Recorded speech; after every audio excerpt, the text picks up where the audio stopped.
नमस्कार। जन्म कुंडली अध्ययन के अंतर्गत आज मैं एक 17 वर्षीय युवक की जन्म कुंडली का अध्ययन आपके सम्मुख करूंगा। जन्म कुंडली का मैं अध्ययन प्रारंभ करूं उससे पूर्व जो कि ये कुंडली आपके सम्मुख है, इस कुंडली का स्वरूप क्या है, क्यों ये कुंडली आपके सम्मुख आई है, ये नीति के शास्त्रों में जो 2 श्लोक हैं उसमें इसका बहुत सुंदर विवरण है। पहला, अजात मृत मूर्खाणाम वरमाद्यौ न चांतिम शकृद दुख कराबाद्या अंतिमस्तु पदे पदे। अजात यानी जन्मा ही न हो, मृत जन्म लेते ही मर गया हो, मूर्खाणाम कैसा पुत्र यानी मूर्ख हो। तो शास्त्रकार कहते हैं वरम आद्यौ यानी पहले के जो दोनों हैं, यानी कि पैदा ही नहीं हुआ और होते ही मर गया।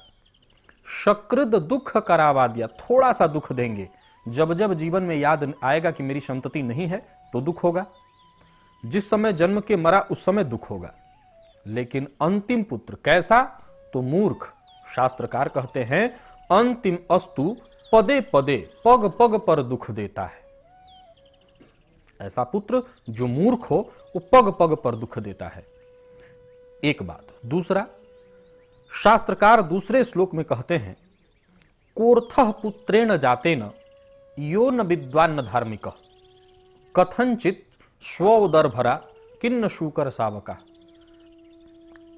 कोर्थ क्या अर्थ है ऐसे पुत्र को जनने में, ऐसे पुत्र को जन्म देने का क्या अभिप्राय। न जो विद्वान हो न धार्मिक हो।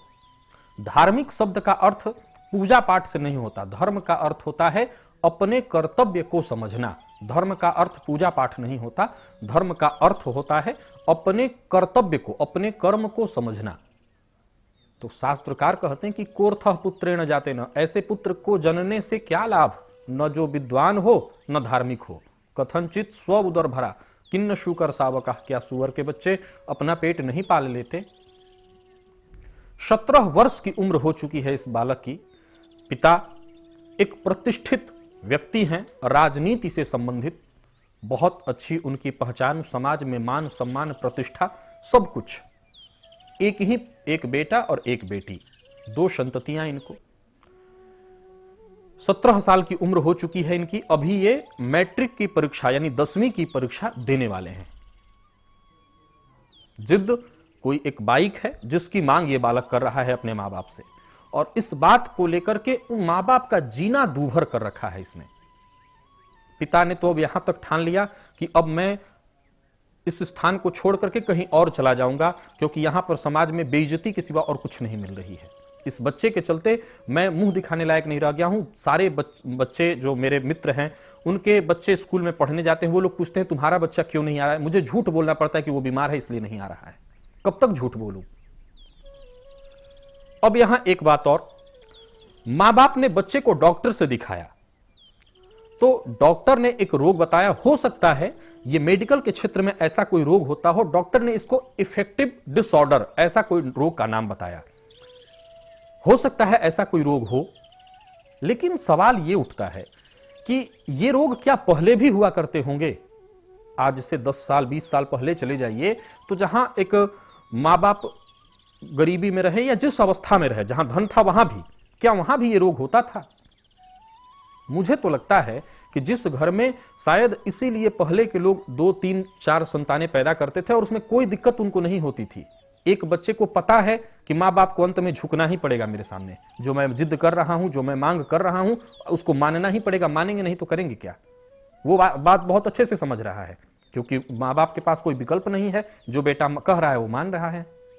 मुझे आज ऐसा लगता है कि इस कुंडली का अध्ययन करूं, उससे ज्यादा इस परिस्थिति को समझने की आवश्यकता है। ये केवल एक घर की कहानी नहीं है, कई एक घरों में इस तरह की स्थिति और ये बच्चे कर रहे हैं उत्पन्न। जिम्मेवार केवल मां बाप, जिम्मेवार केवल बच्चा। मुझे लगता है कि बच्चे से कहीं ज्यादा अधिक जिम्मेवार मां बाप है। शास्त्र एक बात और कहता है लालयत 5 वर्षाणी 10 वर्षाणी च ताड़यत। 5 वर्ष तक बच्चे को खूब प्यार प्रेम दीजिए, पर 10 वर्ष के बाद नियम कहता था या कहता है, अब इसको भले लोग नहीं मानते, कि बच्चे को गुरुकुल भेज दिया जाता था। बच्चे को गुरुकुल में रहना, वहां पर गुरु के सानिध्य में रहना। अब आजकल हॉस्टल है, तो मुझे तो लगता है कि मां बाप प्यार में न पढ़ करके बच्चे को दूर ही रखें अपने से, क्योंकि ज्ञान अर्जित हो उसके लिए भी शास्त्रकार एक बात कहते हैं, अल्पहारी गृह त्यागी। विद्यार्थी के 5 लक्षणों में काक चेष्टा वको ध्यानम स्वान निंद्रा तथैव च अल्पहारी गृह त्यागी विद्यार्थी 5 लक्षणम। तो अल्पहारी मां के सामने रहेगा तो मां दिन भर में जितना अच्छा से अच्छा खिलाती रहेगी, तो अल्पहारी तो होने से रहा वो। मां बाप के पास रहेगा तो सोने से उसको फुर्सत, नियम का पालन करेगा नहीं, और काक चेष्टा बको ध्यानम की तो बात ही नहीं आती। तो मुझे लगता है कि जो परिस्थिति बिगड़ी है उसमें जिम्मेवार कहीं ना कहीं बड़े भी हैं। बिगाड़ने में परिस्थितियों को जिम्मेवार बड़े भी हैं। केवल मैं छोटे को दोष नहीं दूंगा, क्योंकि वो तो बच्चा है, वो अज्ञानी है, वो अपने भविष्य को इतना ही समझता तो ऐसे गलत कदम उठाता ही क्यों? वो नहीं समझ पा रहा है, इसका सीधा सा एक कारण कि उसकी समझ छोटी है, वो अपना अच्छा बुरा कुछ भी नहीं समझ पाता। जिम्मेवार मां बाप है, मां बाप को वो जिम्मेवारी लेनी होगी। और अनुशासन, मैं बार बार एक बात देखता हूं कि जिन बच्चों के मां बाप उन्हें मारते पीटते या डांटते अनुशासन करते हैं, फिर वो जीवन भर सारी दुनिया में पूज्य होता है। और जहां मां बाप कमजोर होते हैं वहां उस बच्चे को पूरी दुनिया मारती है। अब यह फैसला आपको लेना है कि अपने बच्चे को खिलाया पिलाया पाला आपने, तो मारने का अधिकार आपको है। कई बार बहुत आवश्यकता होती है मारने की, डांटने की। हो सकता है समय के साथ आजकल लोग कहने लगे हैं कि नहीं, बच्चे को मारना नहीं चाहिए। मुझे तो लगता है ऐसा नहीं है। अनुशासन, और अनुशासन किसी भी प्रकार का हो सकता है। वो अगर उसमें मारने की आवश्यकता पड़े तो बिल्कुल वो आवश्यक है। वो मां बाप जानते हैं कि वो कितना मारेंगे, कैसे मारेंगे, कि उससे बच्चे को नुकसान नहीं होगा। जब दुनिया वाले मारेंगे तो वो बिल्कुल नहीं समझेंगे कि कहां मार रहे हैं, कैसे मार रहे हैं, कहीं इसका अंग भंग उससे न हो जाए, वो नहीं समझेंगे। जरूरी है मां बाप को ऐसा कदम उठाने का। इस जन्म कुंडली का आप अध्ययन करिए। देखिए, ये कुंडली 5 नंबर से प्रारंभ हो रही है। 5 नंबर का मतलब सिंह लग्न। लग्न का मालिक कहां बैठा है? जहां पर इस कुंडली में देखिए 1 नंबर लिखा है, देखिए मंगल, सूर्य और शनि, 3 ग्रह बैठे हैं। जहां की सूर्य उच्चस्थ, मंगल स्वराशिस्थ, लग्नेश भाग्य स्थान में, और वो भी उच्च का होकर के। और साथ ही साथ भाग्येश कहां है? तो भाग्य स्थान में बैठा है। भाग्य का बली तो है ही, जो चाहिए। जाहिर सी बात है कि आज ये बच्चा लगभग 1 से 1.5 लाख रुपए की बाइक मांग रहा है, तो सामान्य घर का नहीं है। भाग्य इसके पास पर्याप्त मात्रा में है, मां बाप चाहें तो दे सकते हैं। लेकिन मैं आता हूं अगली परिस्थितियों पर भी कुंडली के। तो सबसे पहले तो भाग्य की स्थिति पर गौर हमने किया कि लग्नेश भाग्य स्थान में, और वो भी बली होकर के भाग्येश भाग्य स्थान में पहले से ही बैठे हुए हैं। सबसे पहले नजर डालिए, इस बच्चे को वर्तमान में बृहस्पति की महादशा चल रही है, और साथ ही साथ बृहस्पति की महादशा में बुध का अंतर चल रहा है। बृहस्पति इसकी कुंडली में कहां पर बैठे हैं? सबसे पहले इस पर गौर करा जाए। 11 नंबर में देखिए, जहां पर इस कुंडली में 11 नंबर लिखा है, वहीं पर चंद्रमा, केतु, शुक्र और गुरु, 4 ग्रह बैठे हैं। गुरु और चंद्रमा का यहां वैसे तो गज केसरी योग हो गया है, परंतु चंद्रमा और केतु एक साथ होकर के पहले तो ग्रहण योग, जो कि इसकी बुद्धि को लग गई ग्रहण। साथ ही साथ ज्ञान भाव के मालिक, जहां पर इस कुंडली में 9 नंबर लिखा है, उस भाव के मालिक बृहस्पति बैठे तो सप्तम स्थान में है, परंतु उनको केतु के साथ होने से चांडाल दोष पहले तो लग गया। दूसरा, मैंने जैसा कि बताया कि इस बच्चे को बृहस्पति की महादशा चल रही है, तो बृहस्पति इसकी कुंडली में ज्ञान भाव और साथ ही साथ अष्टम स्थान, जहां पर इस कुंडली में आप 12 नंबर देख रहे हैं, कुंडली का ये मृत्यु स्थान है। बृहस्पति की महादशा चलने का मतलब है इसको मार्केश चल रहा है, और साथ ही साथ मार्केश में अंतर किसका चल रहा है? तो मारक भाव में नीच के बुध का। बुध कहां बैठे हैं? तो इसी अष्टम स्थान में, और बृहस्पति के घर में बुध नीच के हो जाते हैं। तो मारक स्थान के मालिक यानी बृहस्पति की महादशा में मारक भाव में बैठे बुध का अंतर। अब जैसा कि मैंने भी इनको बताया और मां बाप भी समझ रहे हैं कि भी 17 साल की मात्र उम्र है, वाहन इस तरह का रेसिंग बाइक लेकर के चलाएगा और निश्चित रूप से जान जाने की स्थिति इसकी बनेगी। तो मां बाप तो इस बात को लेकर के पूरी तरह से अब तटस्थ हैं कि नहीं, ऐसा तो वो चाहे जो भी कर ले, हम उसकी मांग पूरी नहीं करेंगे। लेकिन काश यही परिस्थिति पहले किया होता, जिस दिन बच्चे ने पहली बार इस तरह की नाजायज मांग की थी। जायज मांग ये थी कि मां बाप परिपूर्ण खुद ही करते हैं बच्चे के लिए। किसी भी मां बाप के पास जो संपत्ति है वो किसके लिए है? बच्चे के लिए। और जहां बच्चा इकलौता हो वहां पर तो बिल्कुल सब उसी के लिए है। लेकिन वो नाजायज मांग कि मैं ये पर करूंगा, बदले में आप मुझे ये दीजिए, उस दिन ही मां बाप को रोकना था। उस दिन ही इस परिस्थिति पर कंट्रोल करनी थी। अब तो ये खुद 17 साल का हो चुका है और जिद उसकी ऐसी कि नहीं पढ़ूंगा। मां बाप भी लाचार। पिता को शुगर इस कदर हाई शुगर है कि उनके ऊपर इंसुलिन भी अब काम नहीं करता। कहां से काम करेगा? इस तरह टेंशन घर में हो रहा है। घर से बाहर जाएं तो अलग परिस्थिति, लोग पूछते हैं, घर में आए तो बच्चे का रवैया देख करके उनको समझ में नहीं था। 12-12 बजे दिन तक यह बच्चा सो करके उठता है और केवल मुझे लगता है कि ठीक है, डॉक्टरों ने जैसा कहा इफेक्टिव डिसऑर्डर, ऐसा कोई रोग होता होगा, निश्चित मैं मान लेता हूं। लेकिन मुझे ऐसा लगता है कि जब कोई परिस्थिति बनती है तो उसके कारण ढूंढ लिए जाते हैं। मैं मानता हूं कि इस तरह के बच्चे हम बना रहे हैं, ऐसे बच्चों का निर्माण हम खुद कर रहे हैं। क्योंकि हमारा जो संस्कार था, हमारी जो स्थिति थी, शुरुआती दौर से हमारे यहां जो षोडश संस्कार बनाए गए थे, उन संस्कारों के संस्कारों का जब हम पालन नहीं करते हैं तो इस तरह की संततियां बनती हैं। वहीं पर इस जातक की छोटी बहन,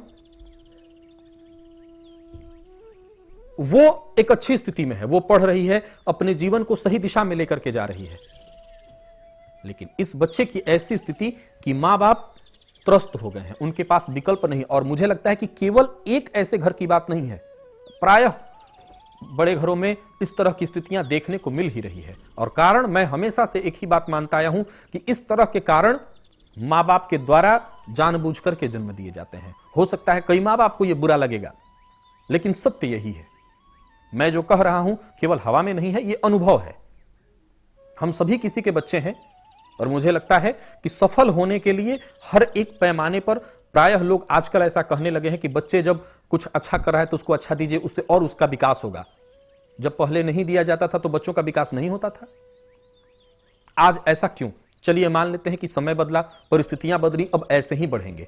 लेकिन हर क्षण उनकी कोई एक चीज उन्होंने किया तो बदले में रिश्वत दें, तो उस रिश्वत को भरते भरते वो आगे चल के कोई अधिकारी भी बनते हैं तो उनको आदत लगी रहती है रिश्वत लेने की कि तुम्हारा ये काम करा दूंगा, बदले में ये दो। तो उनको तो आदत लत लगी हुई है बचपन से ही।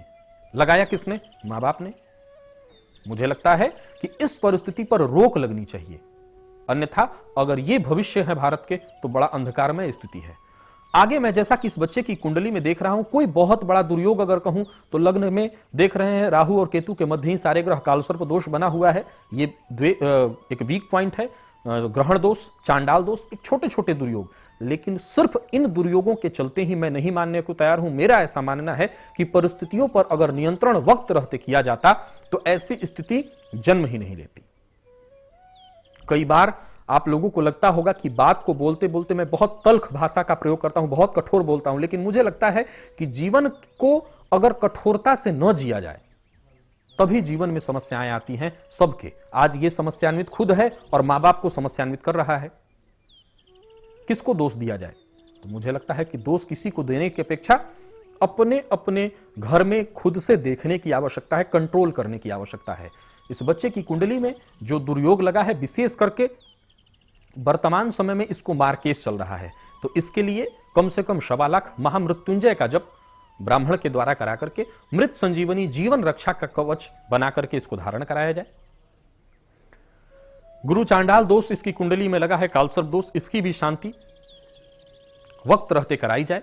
क्योंकि जो परिस्थिति इसकी कुंडली में है, ये कोई बात मानने को, कोई भी पूजा पाठ, किसी भी चीज को मानने को तैयार नहीं है। तो मुझे लगता है कि कड़ा से कड़ा कदम उठा करके, आज अगर कड़ा कदम उठाया जाएगा, आज कठोर कोई निर्णय लिया जाएगा, तो इस बच्चे का पूरा पूरा जीवन सुखद होगा। और आज अगर इसके सामने झुक गए मां बाप तो ये जीवन भर झुकाते रहेगा और अपनी पूरी लाइफ बर्बाद करके उसका भी दोष मां बाप को ही देगा।